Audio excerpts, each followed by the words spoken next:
Don't stand there, a voice cracked through the twilight like a glass bottle shattering on concrete. And for a split second, I froze, one polished leather shoe right on the edge of the brand new sandstone path winding around my garden.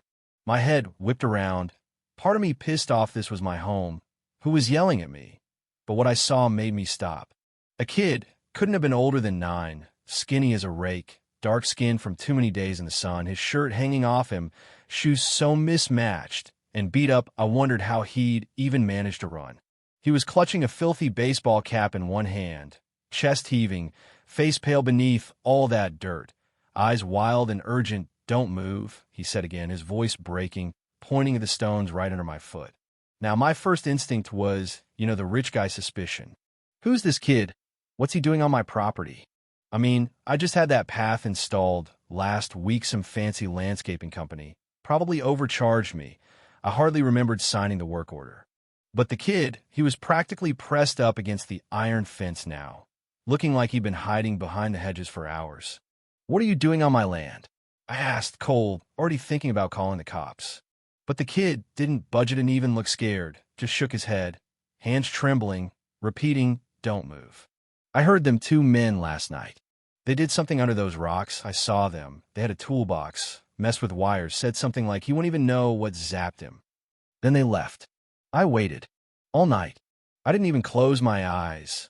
The breeze rustled the lemon trees. For a second, I just stared at the stones, too new, too smooth, like they were hiding something. My heart did this weird stutter. Finally, I stepped back off the path, pulled out my phone, and called James, my property manager. "Get someone from Vantage Electric over here now and call, let me know. Don't argue, just do it." The kid sagged, like he'd just been holding his breath for hours, and I found myself relieved. Which is wild because, I should have been furious this was trespassing, and yet that kid's voice, the way it shook, it got to me. 15 minutes later, my yard swarming with electricians, security, 2 uniformed cops, and after a few minutes under the flagstones, the lead tech stands up and says, "There's been tampering." He shows me this tiny black wire rerouted into the lighting system, then hands me a flashlight. Under the stone is this little circuit. Semebides rigged a homemade relay to a timer and a power amp. If I'd stepped there when the lights were on, or if it rained, I would have been toast grounded right through the metal. The cop looks at me, says, "Sir, you be dead." I exhale, and all I can think about is that kid, still standing there hugging himself, eyes big. "What's your name?" I ask. "Deshawn," he says, so quietly I barely hear. "You live here?" "Not really. Sometimes I sleep behind your wall. It's quiet back there." I didn't know what to say. Was it guilt? Pity? Maybe both. "You hungry?" I blurted, and he nodded just once. I led him inside, and for a moment, neither of us had any clue that the second he shouted at me, both our lives were about to spin off into something neither of us saw coming. Inside, Deshawn stood like he might vanish if he moved too fast. My foyer marble, glass, so clean you could eat off the floor, looked ridiculous next to those battered sneakers. I took him to the kitchen, grabbed some spaghetti out of the fridge, microwaved it, put it down in front of him, and watched him eat like someone who'd learned the hard way not to waste food. After a bit, I ask, "You really waited all night?" He nods, tells me about 2 men, the lights, being scared. "Why didn't you leave?" I ask, and he hesitates, then reaches into his pocket and pulls out an old newspaper clipping, 3 years younger, standing next to a giant check at Hope House, a shelter. "You gave money. My mom left me there once, said she'd come back," but he shrugs. Now, I remember that photo.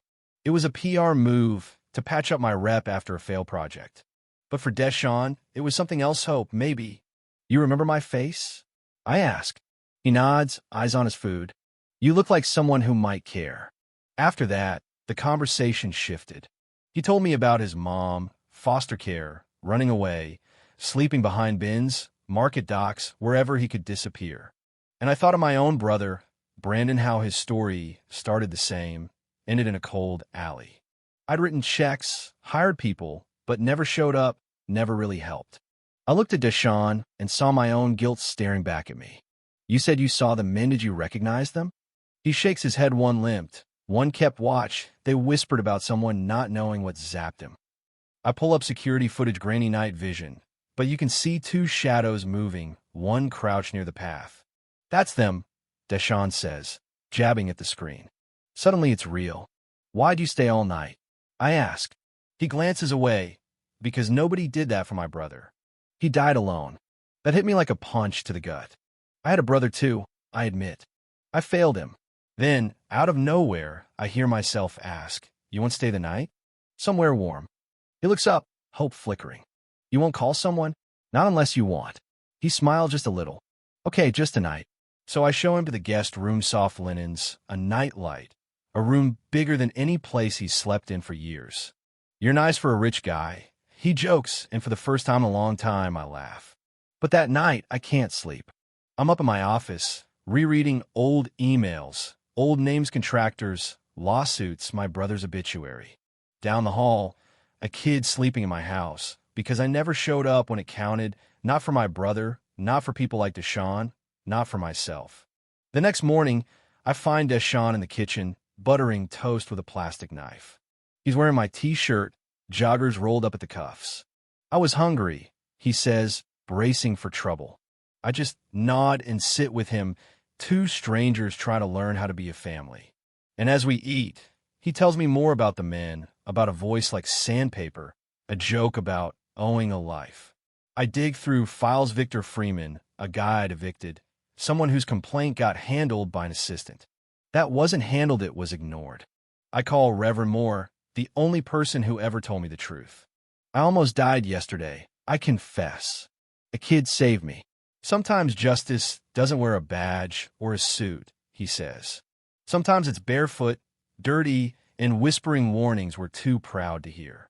That afternoon, I'm sitting with Deshawn's reading a book, not because he likes stories, but because he likes maps. "Places where things are better than here," he says. I think about that. About rebuilding not just houses, but lives, starting with his. That evening, I dig through old files, names, faces, people I displaced for a profit. One letter from Victor's file sticks with me. "Men like you don't mean harm. Please don't make me a liar." I think about that trap, how it could have ended me, and how a 9-year-old did what a whole system wouldn't have noticed he cared. From then on, nothing's the same. I restructure the company, freeze acquisitions, start a fund for reparative housing. The board's furious. My CFO storms in. "You're bleeding us dry," she says. I just tell her, a 9-year-old risked his life to save me. I can't ignore that. The threats start anonymous emails, photos of me, of Deshawn, warnings to back off. But I don't. With help from old friends in the DOJ and a journalist named Cassie, I expose everything. Shell companies, forged contracts, bribes, a senator at the center. They come from a masked man, a break-in at dawn, but I'm ready. Cameras rolling, live feeds sent to the world. They run when news vans show up. Headlines explode. Boy saves billionaire, exposes corruption. But what matters isn't the noise. It's Beacon House, shelter rebuilt, my name nowhere on the plaque. Deshawn testifies in court, brave as any grown man. Senator goes down. People get second chances. I get a second chance. Months later, I sit on the steps beside Deshawn, watching kids play. "How do you know when the fear is over?" he asks. I tell him the truth. It doesn't leave all at once. You keep moving forward, even when it whispers. So now we keep building one brick at a time. That's justice, not a verdict, not a gavel, but two broken people, now whole, watching the future walk by in sneakers, laughter echoing down a street they once called home. If this story hit you, ask yourself, would you have listened or kept walking? Share your thoughts below. What does justice mean to you? And who gets to decide when the past is finally repaired?